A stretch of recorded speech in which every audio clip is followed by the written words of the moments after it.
group whose stated purpose for being is to kill Jews. This was an act of sheer evil. More than 1,000 civilians slaughtered, not just killed, slaughtered in Israel. Among them, at least 14 American citizens killed. Parents butchered using their bodies to try to protect their children. Stomach-turning reports of babies being killed. Entire families slain. Young people massacred while attending a musical festival to celebrate peace. To celebrate peace. Women raped, assaulted, paraded as trophies. Families hid their fear for hours and hours, desperately trying to keep their children quiet to avoid drawing attention. And thousands of wounded, alive but carrying with them the bullet holes and the shrapnel wounds and the memory of what they endured. You all know these traumas never go away. There's still so many families desperately waiting to hear the fate of their loved ones, not knowing if they're alive or dead or hostages. Infants in their mother's arms, grandparents in wheelchairs, Holocaust survivors abducted and held hostage. Hostages whom Hamas has now threatened to execute in violation of every code of human morality. It's abhorrent. The brutality of Hamas, these bloodthirstiness brings to mind the worst rampages of ISIS. This is terrorism. But sadly, for the Jewish people, it's not new. This attack has brought to the surface painful memories and the scars left by a millennia of anti-Semitism and genocide of the Jewish people. So in this moment, we must be crystal clear. We stand with Israel. We stand with Israel. And we will make sure Israel has what it needs to take care of its citizens, defend itself, and respond to this attack. There's no justification for terrorism. There's no excuse. Hamas does not stand for the Palestinian people's right to dignity and self-determination. Its stated purpose is the annihilation of the state of Israel and the murder of Jewish people. They use Palestinian civilians as human shields.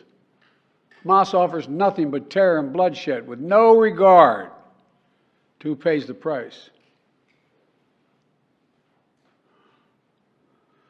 The loss of innocent life is heartbreaking. Like every nation in the world, Israel has the right to respond, indeed has a duty to respond to these vicious attacks. I just got off the phone with a third call with Prime Minister Netanyahu.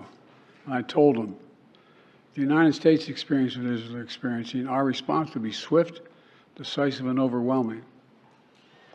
We also discussed how democracies like Israel and the United States are stronger and more secure when we act according to the rule of law. Terrorists purposely target civilians, kill them. We uphold the laws of war, the law of war. It matters. There's a difference. Today, Americans across the country are praying for all those families that have been ripped apart. A lot of us know how it feels. It leaves a black hole in your chest when you lose family. Feeling like you're being sucked in. The anger, the pain, the sense of hopelessness.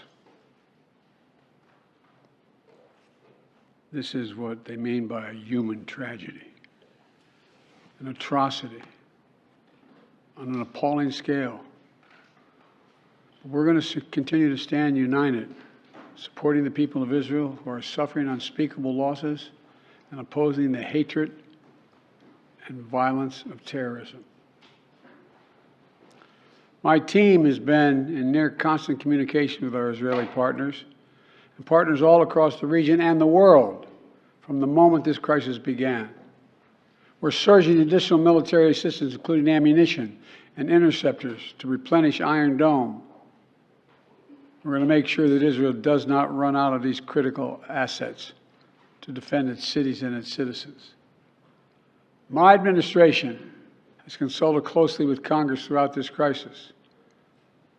And when Congress returns, we're going to ask them to take urgent action to fund the national security requirements of our critical partners. This is not about party or politics. This is about the security of our world, the security of the United States of America.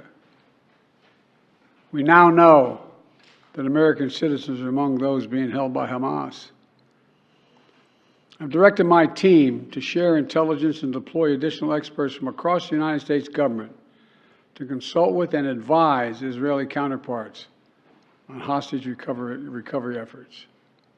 Because as president, I have no higher priority than the safety of Americans being held hostage around the world. The United States has also enhanced our military force posture in the region to strengthen our deterrence. The Department of Defense has moved the USS Gerald R. Ford Carrier Strike Group to the Eastern Mediterranean and bolstered our fighter aircraft presence. And we stand ready to move in additional assets as needed. Let me say again, to any country, any organization, anyone thinking of taking advantage of this situation, I have one word: don't. Don't. Our hearts may be broken, but our resolve is clear. Yesterday, I also spoke with the leaders of France, Germany, Italy, and UK to discuss the latest developments with our European allies and coordinate our united response. This comes on top of days of steady engagement with partners across the region. We're also taking steps at home. In cities across the United States of America, police departments have stepped up. Security around centers of Jewish life.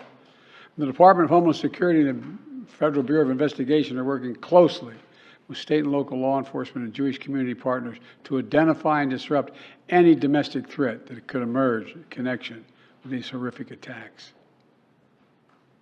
This is a moment for the United States to come together, to grieve with those who are mourning.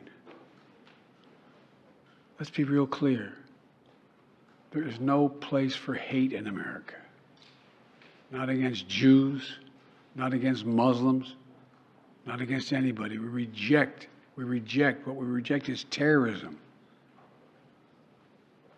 We condemn the indiscriminate evil, just as we've always done. That's what America stands for. You know, just over 50 years ago, I was thinking about it this morning, talking to the Secretary of State, the Vice President in my office. Over 50 years ago, as a young senator, I visited Israel for the first time as a newly elected senator.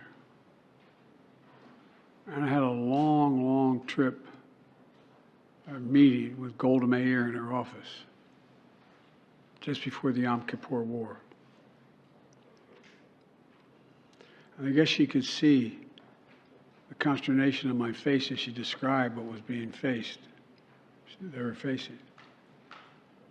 We walked outside in that sort of hallway outside her office to have some photos. She looked at me all of a sudden and said, "Would you like to have a photograph?" And so I got up and followed her out. We were standing there silent, looking at the press. She could tell, I guess, I was concerned. She leaned over and whispered to me, she said, "Don't worry, Senator Biden. We have a secret rep in here in Israel." My word is what she said. We have no place else to go. We have no place else to go. For 75 years, Israel has stood as the ultimate guarantor of the security of Jewish people around the world, so that the atrocities of the past could never happen again. And let there be no doubt, the United States has Israel's back. We will make sure the Jewish and democratic state of Israel can defend itself today, tomorrow, as we always have. It's as simple as that. These atrocities have been sickening. We're with Israel. Let's make no mistake. Thank you.